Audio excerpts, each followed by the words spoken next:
This program is brought to you by Emory University. So this is the annual spring conference for District 14's Toastmasters group here in Atlanta, Georgia. And what I did was I was a presenter for the actual conference. So I was one of the breakout session presenters that I had to come in and do my presentation on being a real you. Well, today we're going to actually be talking about it's non-communicative and communicative world, and talking about being the real you. There's 4 steps to becoming a real you person and disassociating the actual components of what technology does for us. What I'm talking about today is in regards to reconnection, is the ability to look at yourself and see if you're content with the person and the mode of apparatus in which you communicate.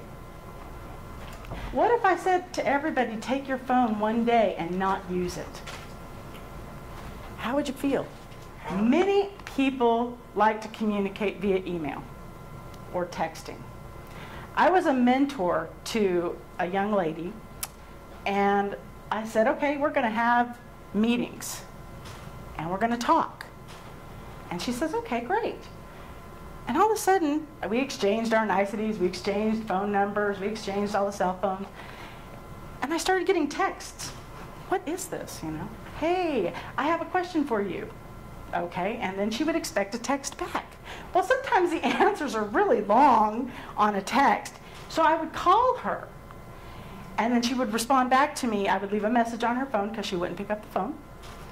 And so finally, I had to have a conversation with her and say, if you want to learn how to communicate in this world, texting is not the way to do it.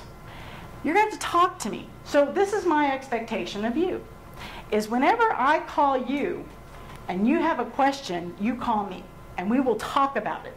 But if you want to set up an appointment to talk to me, you can text it. How's that?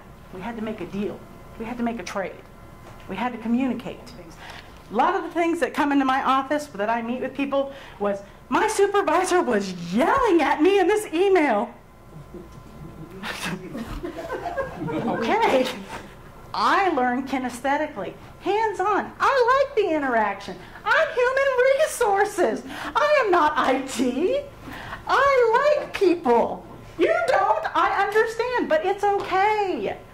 But I like people, and I like you. So you got to talk to me. The real you, communicating in a non-communicative world. And basically what it was touching on was the 4 components of how to reconnect, empower, accountability, and learning, and detaching from the strings that hold you. So it was a kind of a modern day Pinocchio aspect, and those strings that hold us are all of our technological devices that we hold on to, that we use as crutches in order to use our voice to communicate. The story of Pinocchio, he was attached by strings. You probably all have heard that story. They were keeping him from becoming real.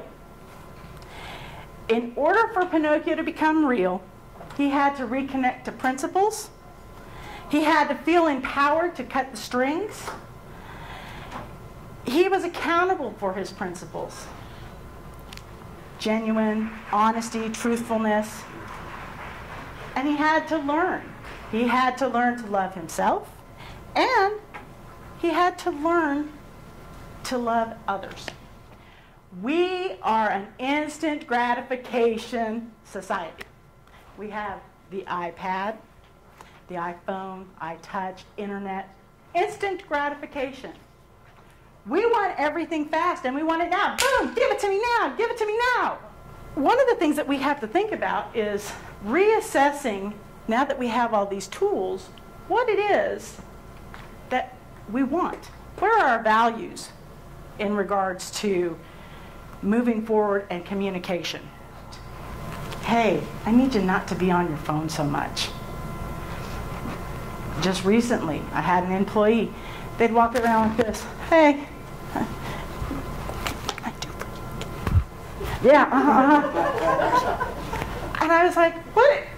And the customer was appalled because there was no customer service in that. But her phone was more important to her. That was her strength. Pinocchio released his strings, and he became a real boy. He went through trials, made some bad judgments, and he did that to reconnect to who he wanted to be. And he empowered himself to change, so he did. And he was accountable to telling the truth. And then he learned. He learned to love himself so that in the end he could love his father. Coming into Toastmasters was one of the wonderful things, was allowing me the ability to fine-tune my speaking skills, network, not only to embrace the type of person that I am in communications, but it also allows people to come in who have a fear of speaking. If you have a fear of speaking, you come in, the groups are smaller, it's a great opportunity for growth and growth potentials. And if for anybody who's wanting to move up, so to speak, the corporate ladder, this is a great foot in the door to help you finesse and talk and grow and even do better presentations. I wanted to create, and with another person, we created our Toastmasters Club where I work. Because I wanted to fine-tune my communication skills. And I wanted to be able to have conversations, better conversations. And I wanted to be able to have these conversations with anybody and everybody. It didn't matter if they were high-level executives down to the frontline worker to whatever. It wasn't about that. It was about, I wanted to have conversations with each and every one of you. And I wanted to learn from each and every one of you. Have you ever had a conversation with somebody that was so magnanimous? I mean, you walked away, your head was buzzing like, oh my gosh, I've got all these ideas. This was the best conversation I have ever had. Your mind is, you've got ideas, you're motivated, you're energized. Ever had those conversations? It's pretty exciting. What happened if you didn't have those? What if you couldn't speak? Verbal communication is a lost art, so to speak. Reconnecting, empowerment, accountability, and learning. If you don't value yourself, then you end up holding on to the strings, these technology strings, any kind of strings. The preceding program is copyrighted by Emory University.